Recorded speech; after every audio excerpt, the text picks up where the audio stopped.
மன நிம்மதியாக வாழ.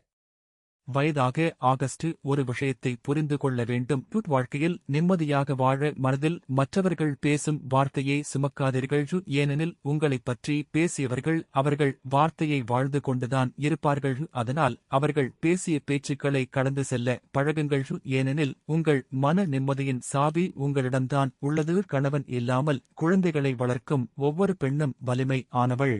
போற்றப்பட பூநிக்க படவேண்டியவள். கணவன் துணை இல்லாமல் பிள்ளைகளை தனியாக வளர்க்கும் பெண்களின் பாசம் பொறுமை தியாகம் பலம் அளவிட முடியாதது. அவர்கள் சமூக அழுத்தம் பொருளாதார சிரமம் உணர்ச்சி ரீதியான சுமை எல்லாவற்றையும் தாங்கி குழந்தைகளுக்கு நல்ல எதிர்காலம் அமைத்து கொடுக்க முயற்சிக்கிறார்கள். பெண்களின் இதயம் ஆண்களின் இதயத்தை விட உறுதியானது. அவள் அழும்போது அவள் இதயத்தில் ஒரு நரம்பு வெட்டப்படுகிறது. அவள் ஏமாற்றத்தை சந்திக்கும் போது தன் நினைவாற்றவையே இழக்கும் அளவுக்கு போகிறாள். எனவே பெற்ற தாயிடம் அன்பாகவும் அனுசரணையாகவும் நடந்து சந்தோஷமாக வாழ்வாங்க வாழ வாழ்த்துக்கள்.